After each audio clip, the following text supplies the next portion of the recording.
Yura wasn't her father's biological child. It was terrible luck for Yura, because now Ihu knew the truth.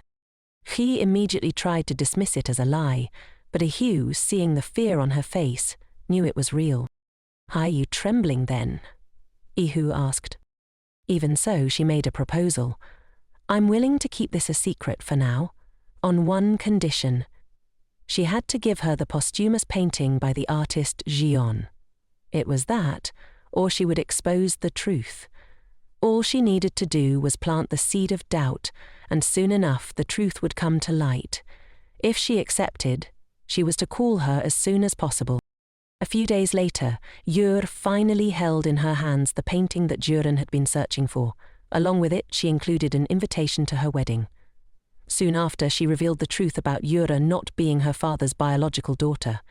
To Yur's surprise, Juren already knew, having investigated it at the president's request. He knew even more than she did, including that Yur was the president's biological granddaughter. That was why Yu asked him to keep her grandfather safe, as she feared that Hae-Yonye would soon try to harm him. On top of that, she also wanted his help to investigate Yura's biological father. Weeks passed, and finally the big day arrived. Today was the wedding between Hyun and the handsome Do-hook. Despite the excitement, Reo had to endure the presence of her annoying stepmother, who came to inform her that her father had fallen ill and wouldn't make it to the wedding. She added coldly, "Not that it matters, he's not really your father after all." A comment that only amused Reo. Seeing that Reu already knew the truth, Hye grabbed her tightly, vowing that she would never let Reu win. But just in time, Yonghwa arrived to rescue her. Her mother-in-law defended her and quickly sent the stepmother away. With her help, Reu realized that her mother-in-law had now repaid the favor she owed. Even so, Reo was left deep in thought, wondering what had really happened to her father. Just then, her grandfather arrived, looking much better, and reassured her that her father was fine. He had been poisoned but was now recovering in the hospital. What bad timing. It was her wedding day. It was clear who was behind the poisoning, but despite it all, her grandfather asked for the honor of walking her down the aisle. The ceremony began, and her grandfather proudly escorted her, hoping she would find happiness with Do-hook. After the vows were exchanged, all that remained was the kiss to seal their union. By then it was clear to everyone that their feelings for each other had grown, making the kiss even more special. It was a public display of their love, and they ended the ceremony with an "I love you." Thankfully, the wedding had gone well, and Iyu had already gained the favor of Do-hook's family. However, her own family hated her even more now. The only dark cloud was the nagging thought that their marriage had started as a contract and might never be truly real. The next morning, Do-hook woke up to find that the bride had left for a trip alone. He called Ihu, only to learn that she had gone on her honeymoon by herself to Jeju Island, supposedly to clear her head, particularly to forget about their kiss. Her feelings for Do-hook had deepened, and she was frustrated because she didn't want to think about him. But out of nowhere, Do-hook also showed up on Jeju Island. He hadn't taken long to find her. The only problem was that Yu had chosen the seaside as her escape, and Do-hook had a deep trauma related to the sea. Ihu couldn't understand why Do-hook, who hated the sea so much, had come all the way there to see her. Why hadn't he stayed home? Do-hook responded, "Do you really not know why, or for whom, I came all this way?" Ihu felt nervous, but before she could say anything, Do-hook confessed, "I've never liked crossing boundaries, but today I want to. You can stop me if you don't want this." He moved closer to her, and Ihu didn't know what to do. She wanted to kiss him, and for once, she didn't want to think about the time they had left. She didn't want to leave with regrets. She let herself go, momentarily forgetting her desire for revenge. With her unspoken permission, Do-hook embraced her tightly and whispered, "I came all this way because I wanted to see you." Then, he kissed her. Later, they went together to the room Ihu had rented. Since Do-hook hadn't brought his wallet, he cleverly stayed with her. Ihu decided to cook for him. But while chopping vegetables, she accidentally cut herself. She felt ready to give up. She wasn't good in the kitchen. Do-hook teased her, saying it was probably Jae's fault for not teaching her properly. When Ihuv asked if he knew Jaye, Do-hook replied, "Of course, she was like a teacher to me." He then shared a bit of his past. A long time ago, he found a small kitten trying to escape the rain. He took it home and cared for it, but one day while Do-hook was out, his brother tried to kill the cat, leaving it badly injured. That was just how his brother was, always destroying the things that mattered most to him. Fortunately, Do-hook arrived just in time and tried to expose his brother, but no one believed him. So, Do-hook ran away from home to protect his cat, not knowing where to go or what to do. That's when Jaye, who happened to be passing by, helped him. Luckily, Jaye loved cats, so she took care of him and his little kitten. His kitten passed away last year, but Jaye was now raising the kitten's daughter and granddaughter, and Do-hook hoped to take Ihu to see them someday. Night came, and seeing that there was only one bed, Do-hook prepared it and placed a pillow between them. He warned Ihu, "If you cross the line, that means you're mine." They both lay down to sleep, but it was uncomfortable. At some point, Ihu unintentionally moved her hand across the pillow. As Do-hook had warned, this meant she was his. Eventually, they decided it would be fine if they just held hands while they slept. During the night, Do-hook asked Ihu about her life, and she shared a bit. When she was little, she was a normal child, always getting into mischief and being scolded. Do-hook, on the other hand, had always been obedient and got along well with his friends. In the middle of their conversation, Ihu drifted off to sleep. The next morning, Do-hook suggested they go for a walk. Ihu was concerned for him, knowing how difficult it would be because of his trauma, but Do-hook reassured her, saying that as long as she held his hand while they walked, everything would be fine. After all, it was their honeymoon. Reluctantly, Ihu agreed, and they set out for a walk, though Do-hook found it hard to face his fear of the sea. The forceful sound of the water was overwhelming, and Ihu reached out to offer her hand. However, Do-hook suddenly remembered he wasn't wearing his watch. He quickly covered the date tattooed on his wrist and then took Ihu's hand. They went on to have a wonderful day together. Meanwhile, Hyun had finally collected all of his father's paintings, thanks to Ihu. He had met her when she was just a little girl, and she had given him a drawing she made herself because they were friends. Since that day, Hyun had always been on her side. But as he was reflecting on this, he noticed the mark on his wrist. He, too, had travelled back in time by 1 year.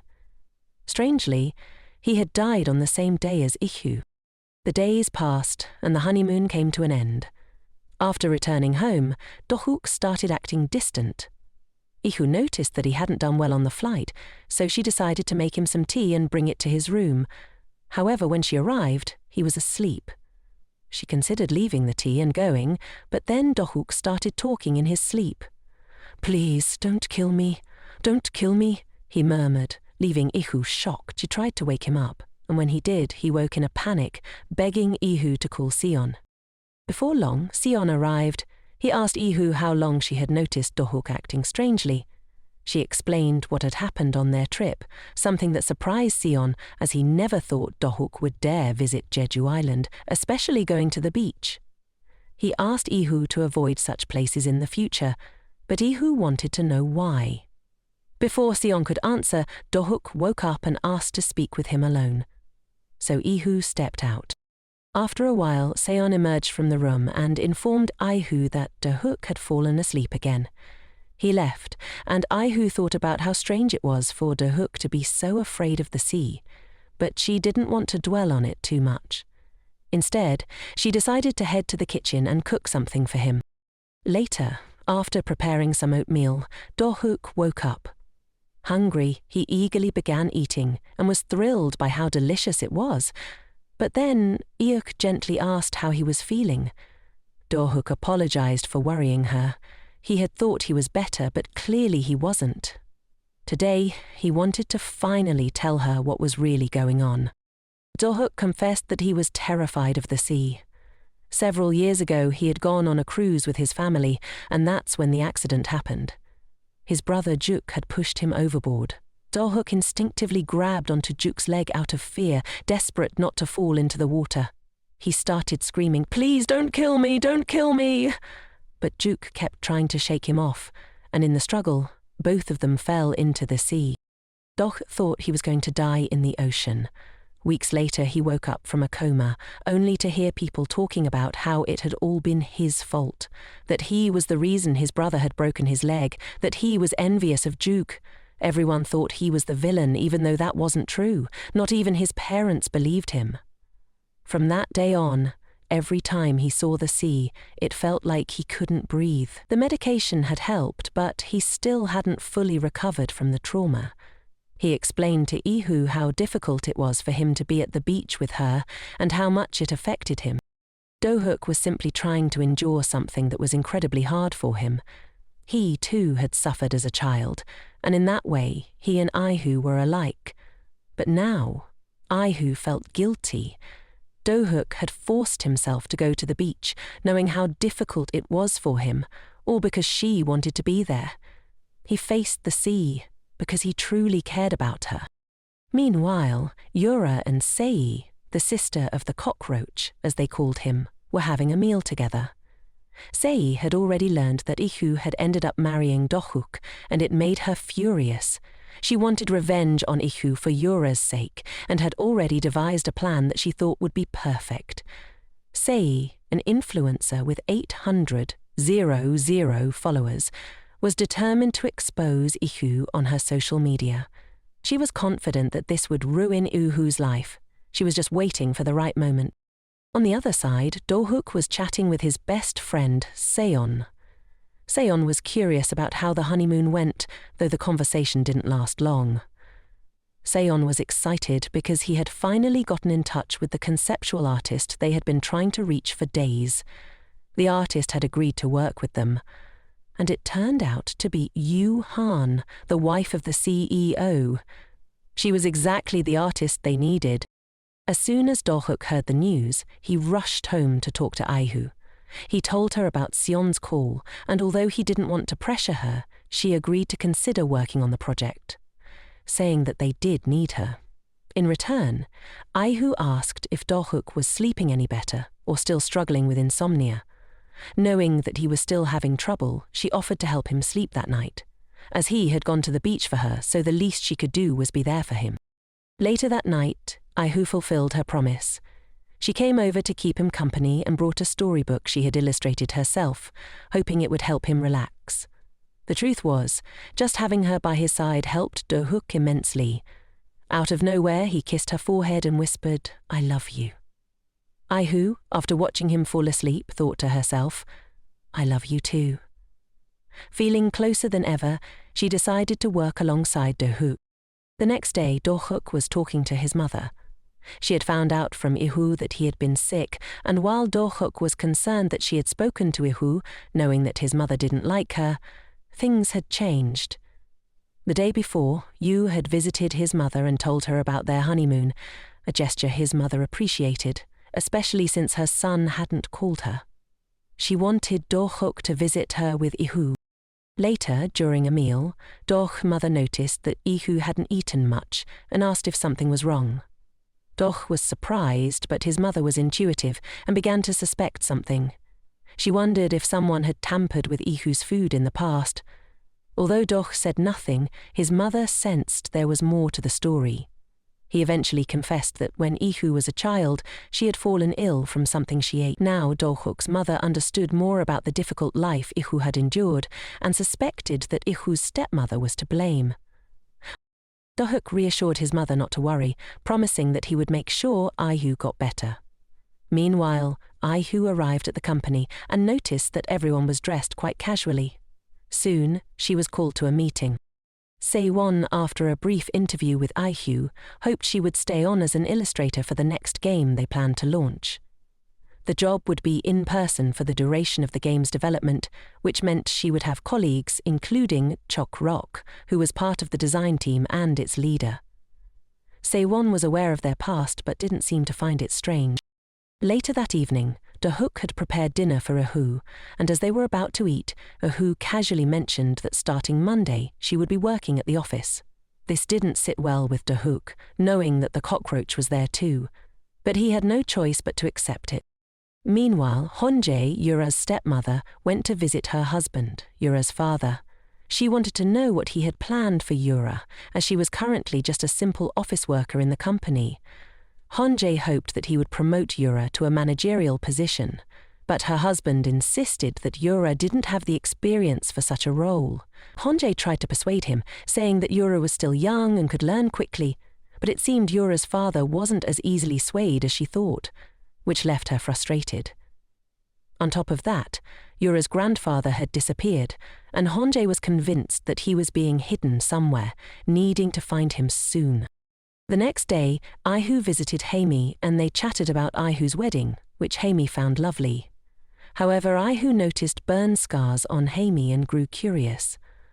Haemi explained that a long time ago there had been a terrible fire at her house, and for a moment she thought she was going to die, but she managed to escape. She left out the detail that she had fled with her daughter. After the fire, Haemi had a hard time dealing with the trauma, becoming so afraid of fire that she couldn't even go near the kitchen. But over time she overcame it, even taking a cooking course. What helped her through it was the hope that one day she could find someone she had lost in the fire. And yes, she eventually did find that person, though it took many years, and that person had never been far from her. That night, Uhu came home excited, knowing that in just a few days she would start her new job. But she still offered to help Dohuk sleep well that evening. Since he didn't want her to read him any more stories, Uhu offered to let him use her arm as a pillow. Out of nowhere, Dohuk asked, "By the way, when will you confess your feelings?" He knew she had feelings for him, but Uhu didn't respond. The next day, Dohuk confronted his best friend, Seon, asking how he could have set up his wife to work in person, especially alongside her ex, Juk. It wasn't even possible to fire the cockroach since he was good at his job, and that was what frustrated Dohuk the most. Despite Seon trying to explain that Ihu could work from home if she wanted, Ihu insisted on working in the office. She was excited to share experiences with her colleagues and be part of the team. Sensing Dohuk's discomfort, she asked him directly, "Do you not want me to work?" It wasn't what Ihu thought, so Dohuk confessed that he was simply feeling jealous. Ihu reassured him that he had no reason to be jealous. She didn't have any feelings for S. In fact, her eyes were only for one person now, and it couldn't be more obvious. Realizing the truth, Dohuk let go of his worries. Ihu was eager to run off to work, but this time Dohuk stopped her.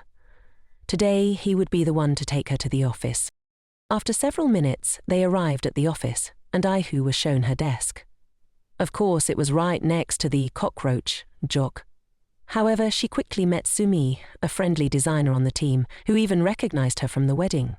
Just as they were getting acquainted, Jok walked in. Sumi had an incredible opinion of him. Rich, handsome, tall, and perfect in every way. However, Yu realized she had a potential rival. The leader of the other team was interested in Dohuk and had even cried when she received the wedding invitation. This person was none other than Do's acquaintance, Si Akim. Later, during a break, Si Akim confronted Ihu, reminding her of the bitter days from high school, where Ihu had been bullied by this very same venomous woman. Si Akim hadn't changed at all.